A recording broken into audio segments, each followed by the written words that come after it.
How on earth am I supposed to stop the dwarfs? I hear many people cry. Well, in this guide I can hopefully give you some of those answers on how we can best deal with the Dawi. We'll take a look at some of their key units, the problems they can present us and what we can do about them, and any of their weaknesses that we can take advantage of. This is aimed more at multiplayer than campaign, but the information will be useful for both. Let's begin by talking about the default playstyle for the Dwarfs army. So, how is the Dwarf army generally supposed to be played? Well, they've got a strong defensive playstyle overall with powerful ranged options. They can just find a nice defensible position on a hill perhaps, bring a bunch of artillery and just gun you down until you come to get them, rather than them advancing on their enemies. They also have superior armor and endurance, which allows them to outlast most other factions. The combination of high leadership, high armor and high melee defense is prevalent throughout their entire army, meaning it's very difficult to get their units off the battlefield. Which means they'll just fight until you run away from the battle because they can go for ages. They have no cav or monsters, so little in the way of any kind of flanking units because everything's so slow. But instead, they can afford a lot of infantry, which presents its own problems. And lastly, they don't have traditional magic like most other factions, instead they rely on their runes, which mostly focus on making them tougher, again adding to their ability to win those wars of attrition. So that's the typical dwarf playstyle that you'll likely come across, and you can pretty much always expect some variation of this, although sometimes you can really break the mold and do some weird things with the dwarfs, so do expect things to sometimes be a little bit different. So be sure to understand this so you know what the dwarfs are going to be trying to do to you. But also understand that there's no foolproof way to beat the dwarfs. Sometimes you'll win, sometimes you'll lose. That is Total War Warhammer, my friends. Now let's take a look at some of their key units and what they may be up to. First of all with the lords and then the rest of the army. So the first lord that you might see is the good old dwarf lord. He is the quote unquote weakest of the lords, but only because he's the cheapest. He is still mighty strong, and if you don't believe me, check out this online battle which I will link, as it shows the true power of the dwarf lords. Now him being cheaper does mean that there's going to be more money spent on the rest of the army, which is never good. But he is a common pick because he is still pretty good in melee, can survive pretty well, and does provide that little bit of extra funds for the rest of the army. And then you've got Belegar Ironhammer, who doesn't stand out in any particular way. He's basically just a buffed up dwarf lord, but he perhaps is the toughest with the highest combination of high armor, a silver shield, high melee defense and high leadership. So good if you want something a little bit stronger than a dwarf lord, and if you strip him down of all his abilities he can be pretty cheap, which means you're getting pretty good value for money. And then arguably the best choice for a dwarf lord, the Rune Lord. He may be the weakest in melee stats wise, but he can still put out some damage and is of course mighty tough. The real selling point of him though is the fact that he comes with all the runes, meaning you don't have to pay for a lord and a runesmith. You can combine them in one and not pay too much. So if you see a rune lord on the field, you do have to be wary of all those runes, but you can rest assured that you're not going to take a ton of damage if you engage him in melee. And then we've got the almighty Ungrim Iron Fist, who is going to empty the enemy's pockets a bit more as he is quite expensive.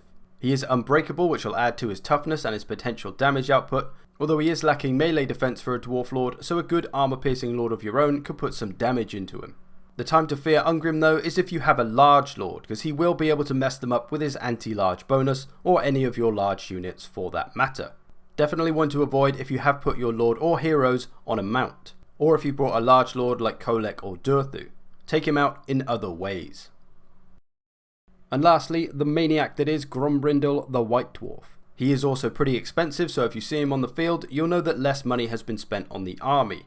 He's probably the strongest in melee with ridiculous melee attack, weapon strength which is armor piercing, and even magical damage. So wise to steer clear of him with your lords and heroes perhaps, which is pretty easy to do considering how slow all these lords are, so that's never really too big of a worry. And so on to the rest of the army, beginning with miners, particularly with blasting charges. These have become a very popular choice for the dwarfs as they are so cheap and can still provide plenty of benefits. No other faction can spend 400 funds on an infantry unit and get 80 armor and armor piercing damage, not to mention the blasting charge. They are mostly used as an expendable unit, slowing down the enemy and doing what damage they can before they're inevitably taken out. Their low melee defense means they will be melted pretty quickly in melee, but it can buy them a little bit of time to make use of their armor piercing to do at least some damage and make themselves useful.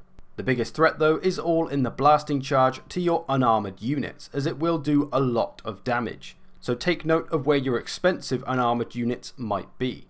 The blasting charge is also very useful for interrupting enemy charges. And for the dwarf's first actual frontline potential choice, dwarf warriors can be pretty good value for money. They don't put out a great deal of damage, but they will hold really well, which is of course a problem if you're trying to kill the little bastards. The best hope of getting through them is of course to bring armor piercing, whether that's in infantry or monsters or cavalry or even magic, and just trying to break them down as quickly as possible. Don't just let them sit there fighting your non-armor piercing units, because they may be able to grind them out and win. You'll need to help those non-armor piercing units to get through them. Or if you see the armor piercing counterpart, you'll just switch the roles around. They'll put out more damage, but they won't be so good at holding. Still, armor piercing will be the key. And then you've got longbeards, who are basically exactly the same as dwarf warriors, just a lot tougher and better at their job. Again, low damage output, but great holding power. Although the longbeards can definitely do more damage than dwarf warriors will. So you're going to need stronger units to get through them than you may need to get through the dwarf warriors. Again, armor piercing and high melee attack is going to help. They can also be problematic because they are old grumblers, which will increase the leadership of nearby units. So if there's only 1 or 2 units of longbeards on the field trying to encourage everyone, you should try and get rid of them quickly so that they don't. You may also see the armor piercing counterpart. Again, switch the roles around, they've got better damage but lower holding power. Slayers, an integral part of the dwarf army. They're anti-large choice of course, as they don't have spearmen, and I'm sure you've learned by now to steer clear of them with your cavalry monsters and anything large. The glaring weakness of the Slayers of course though, is that they're not wearing any goddamn clothes, which makes them very vulnerable to lots of things. Missiles, cycle charging, magic, and even cheap expendable infantry, which is a great way to deal with them in all honesty, because it's very good value for money. A crappy unit of goblin spearmen doesn't cost very much, but it can put out fair damage against the unarmoured Slayers, and is great value for money because they're so damn expensive. Onto some of the ranged units, beginning with Rangers, who are a pretty popular choice nowadays. They have less armor than other dwarf units, but they do have a shield to make up for it a little bit. Their selling point is that they have vanguard deployment and stalk, so they can be pretty sneaky if the enemy wants them to be. They're also the cheapest ranged choice. You can deal with them like any other ranged unit if you can find them. They do perhaps have a bit more survivability than other dwarf missile units, as they are a bit quicker on their feet and have the stalk ability, so can maybe outrun some infantry. So then to Thunderers, one of the strongest missile units in Total War Warhammer. They pack a punch with armor piercing missile damage, which can devastate pretty much any kind of unit, which also makes them serve as a great anti-large unit, gunning down any kind of monster or cavalry nearby. And as of course all their allies are so short, it's very easy for them to shoot over them. It's a safe assessment to expect Thunderers, as 9 out of 10 dwarf armies will have them, and with good reason. Not only can they dish out the damage, but of course they have high armor and a shield as well, making them pretty good against other missile units too. But where they fall short is in their vulnerability to pretty much any kind of melee. They're very slow on their feet, so melee infantry is going to catch them and beat the crap out of them. Cavalry, of course, monsters can get them. However, they can quite easily support each other because they're so powerful. So disruption is really the key. Also be especially careful if you brought a large lord, because he is a big target, and a few focus firing Thunderers will put an end to him in less than 30 seconds. Another ranged unit that can put an end to your large units in a matter of seconds, Trollhammer Torpedo Iron Drakes. They're very expensive, but they have anti-large missiles, which can absolutely ruin your cavalry or monsters. They do have fairly short range though, so they are avoidable, but they're great at protecting the formation interior.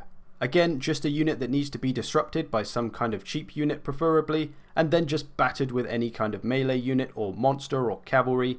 Anything in melee should take them out. Preferably keep your large units at a distance until they're taken care of. And lastly, of course, dwarf artillery. If you see a goblobber, it's probably going after your infantry. If you see a cannon, it's probably going for your large units. And if you see an organ gun, it's probably going for your cavalry. And my god, don't let an organ gun hit your cavalry.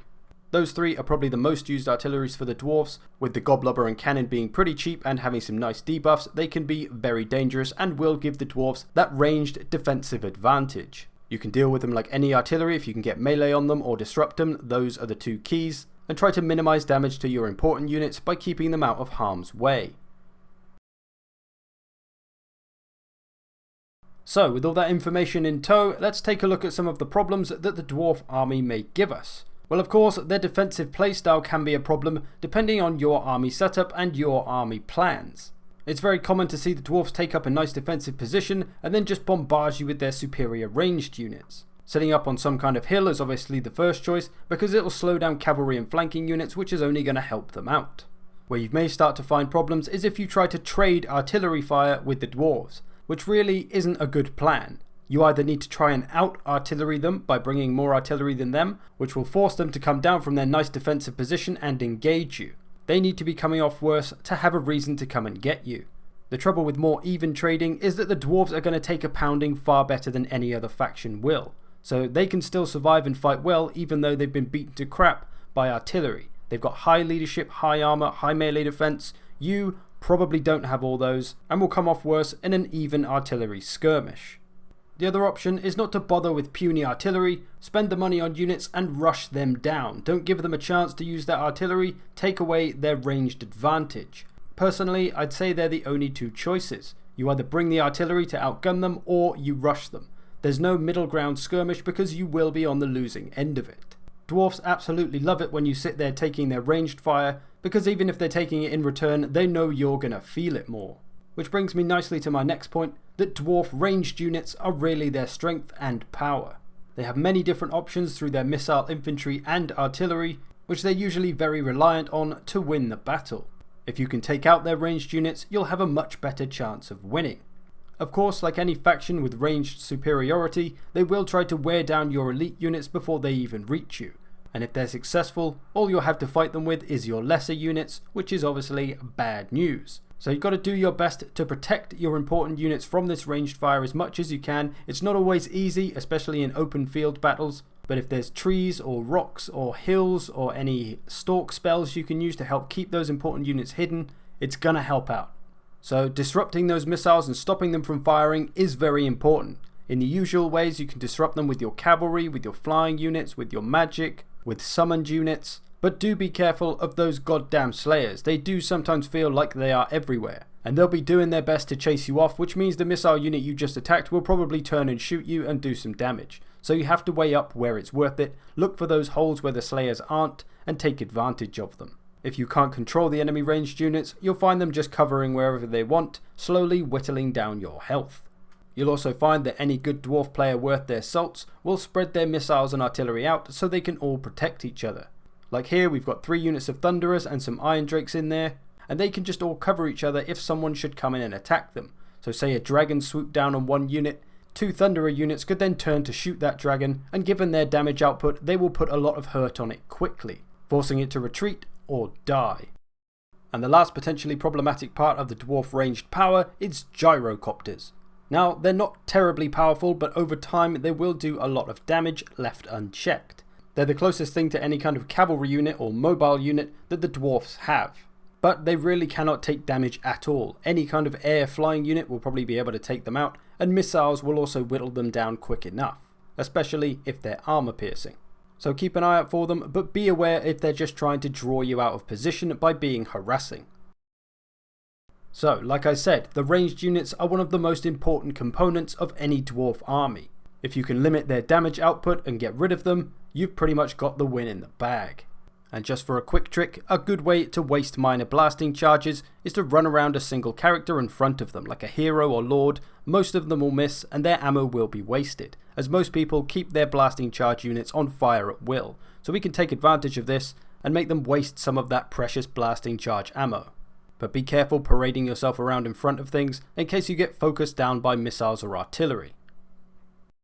Next, we must address the dwarf endurance, their ability to hang in there. Our best hope of getting past this is to deal with the 3 stats that give them that endurance: armor, leadership, and melee defense. These 3 things combine to make a unit really good at staying alive. The high melee defense stops them from getting hit in the first place, the armor protects them if they do get hit, and leadership helps keep them mentally steady. So how can we deal with that thick heavy armor of the dwarfs? You guessed it, trolls, or just any kind of armor piercing.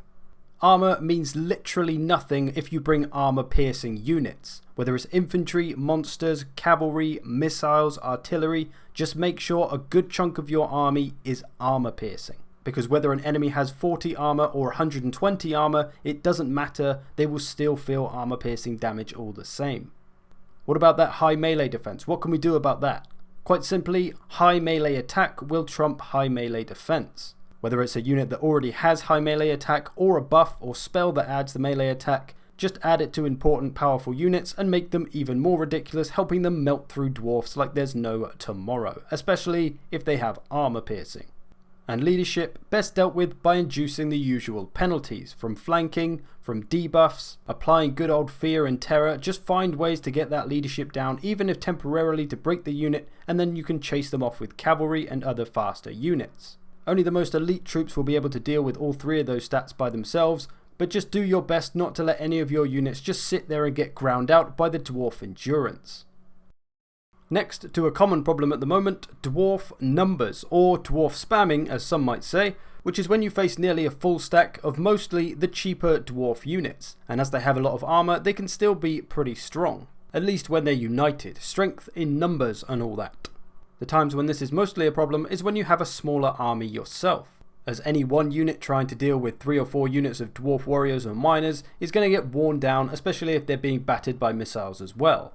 The playstyle of these large armies is usually fairly wide and spread out, with lots of layers of the cheaper infantry, ultimately making it harder to disrupt the army and allowing the missiles some room to move around to get into space to keep firing and keep the pressure up, should something break through and start to harass them.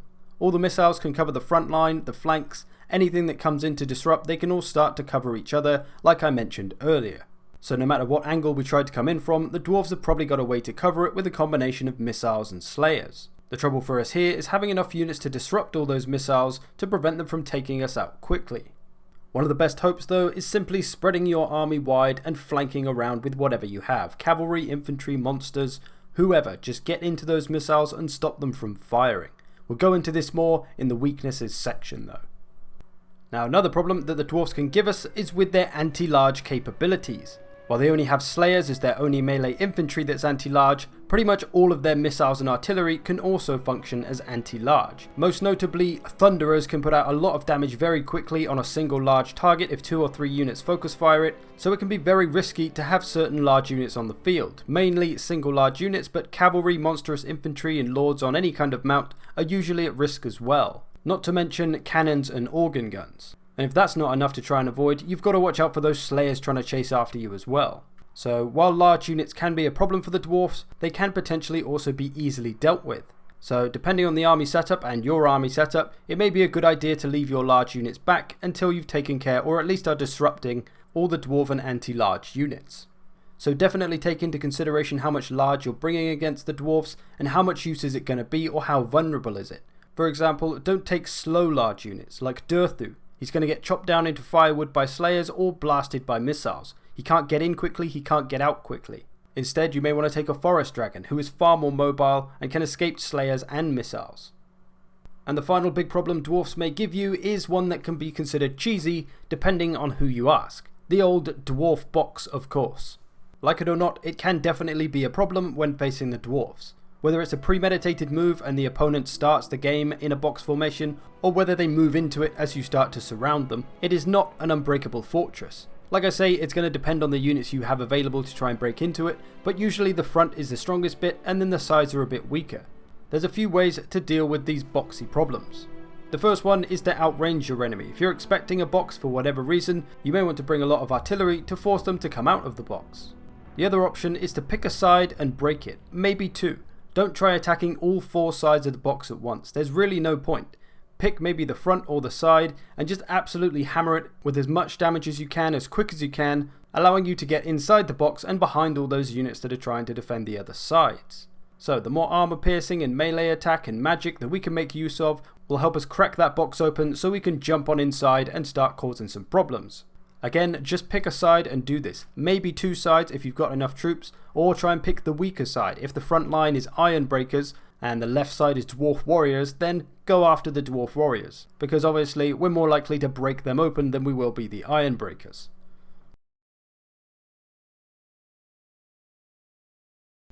So, if I didn't say it enough already, armor piercing is a weakness of the dwarfs. Make sure you bring armor piercing. I hope that's clear now. It can come in many forms, all being as useful as the other.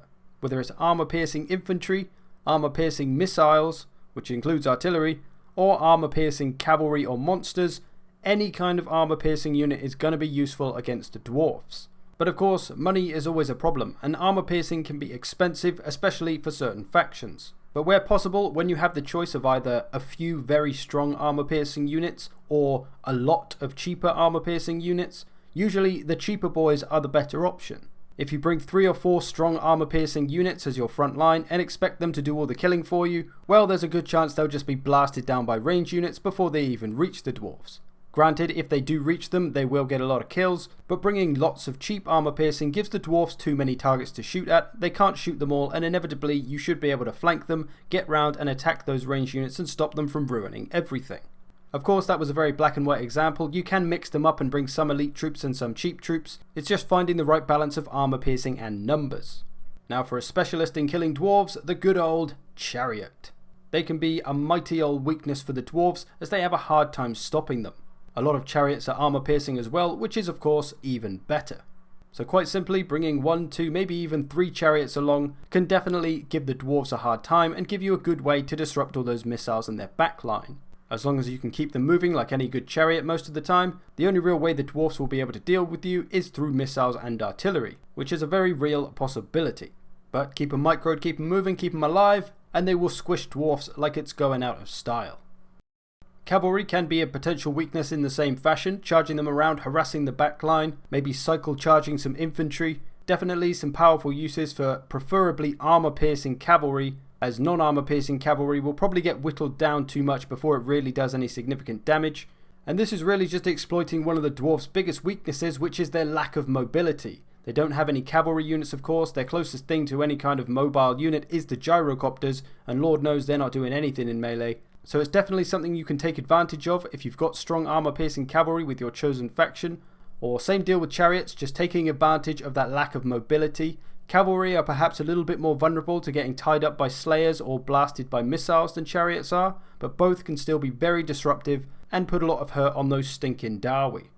And that lack of mobility spans the entire army, so even the dwarf lords have this problem. They're very easily kited and smashed about. If you've got a lord on a horse or any kind of faster mount, you can just charge in, knock him over, do some damage and run away, rinse and repeat, and there's not a lot the dwarf lord will be able to do about it. It's a bit of a cheeky tactic, but it definitely makes dwarf lords manageable. Now to contradicting approaches to dwarf weakness. As I mentioned earlier, they have pretty good anti-large capabilities, so they can deal with our monsters and cavalry fairly comfortably. So we can quite simply counter this by not bringing monsters or cavalry. Don't bring any large in your army, just bring mostly infantry. This could very well give us a numbers advantage, which can be very powerful against the dwarves, especially if there's a lot of miners on the field that we can quickly churn through.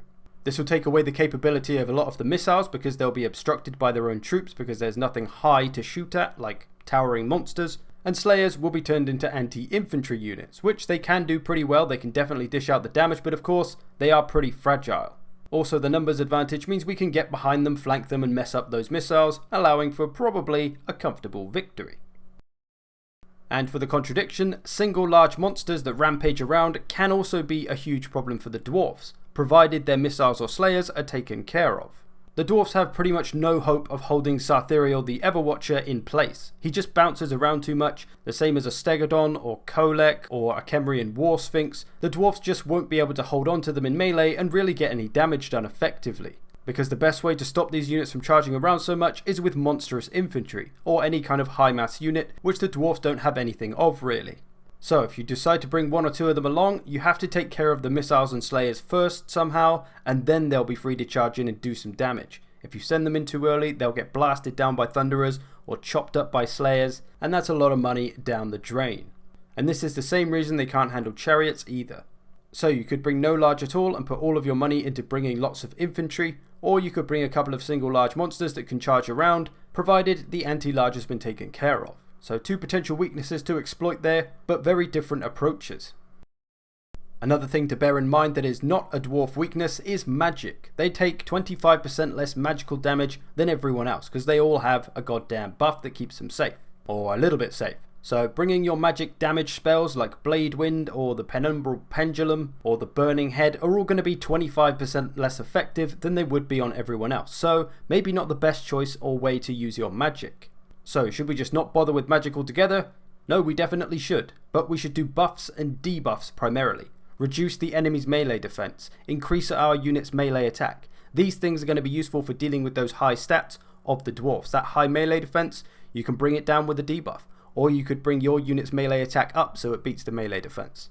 You could increase armor piercing damage. There's all different kinds of buffs and debuffs that could be useful, but think about those when selecting what magic to bring against the dwarfs. And lastly, let's just talk quickly about slayers, as they are very much a key unit for the dwarfs. They can be a real annoyance if you're trying to get your large units into the dwarfs, as they always seem to be there chasing you around. But as I'm sure you're aware, they have no armor, so they're incredibly vulnerable to damage. Even a cheap unit of infantry that would otherwise be considered a meat shield could charge into the slayers and take off half their health, making for a very cost-effective meat shield. Another option, and probably the best option, is using missiles. As of course they have no armor, they are going to feel every single hit from every single missile. And as they're not touching any of our units, we're not going to take any damage from them in the process, which is very much ideal. Melee defense debuffs can be especially effective as well in the right moment, and cav charges are also an option, but maybe not from the front, as they will do a lot of damage to you even if you pull away pretty much straight away. But maybe cycle charging some slayers in the back while they're fighting another unit could be a useful option. So find safer ways to take out slayers rather than letting them chew through all your light infantry. And lastly, just a few different builds that you may see from the dwarfs out on the battlefield. At the moment, large armies with lots of missiles seem to be the choice army type. Perhaps something like this, an armor-piercing missile-heavy army. We got lots of thunderers, a couple of cannons, blasting charges, and a lot of units overall. This is going to be good against those heavily armoured factions, especially those that can't bring large armies like the Chaos. We can use these weaker units like miners with blasting charges to just slow everything down a bit, acting as speed bumps, buying those thunderers and cannons time to just whittle everything down so that they can't survive any kind of fight with the dwarf warriors, and in theory wearing you down enough so that even if you get a hold of all their missiles, you won't have enough left in the tank to finish everything off. Or you may see something with a lot of rangers with some sneaky tactics going on. People like to vanguard deploy them, either right up in your face trying to get some early shots off before pulling them back, or they sneak them up behind you so they can shoot you in the back. The front line of different kinds of longbeards is pretty strong, so they can survive pretty well without the support of the ranged units from the front, or those ranged units could also sit behind the front line just like a normal ranged unit. Also an organ gun in there which could be used to help protect the rangers from any cavalry trying to chase them down. But same idea, just lots of range trying to wear you down, but a little bit more versatile and unpredictable in what they might do with those rangers. They can also kite a little bit, the rangers, because they're quite fast, so more of a problem for those lighter armoured factions like Empire or Dark Elves. Or you may see a typical balanced dwarf army, perhaps leading more towards melee infantry than ranged units for this one. They're going to try and outlast you with all that staying power and endurance of all these melee infantry units, and using their ranged firepower to mostly deal with larger targets. This type of army may be a little bit more aggressive and try to push on you because they don't have that ranged advantage necessarily. So there's a few rough ideas of dwarf builds you might see out on the battlefield in the online world. There's many different variations and just slight changes can make a big difference, but you can usually expect to be gunned down by a huge army with lots of cheap units. So there you go, a whole lot of information on how to kill dwarfs. Hopefully this gives you a bit of a better idea about what they're going to be trying to do to you, what their key units might be and who you need to take out, and how the hell you can deal with the little bastards. I hope you've enjoyed this, thanks for watching, I'll see you in the future.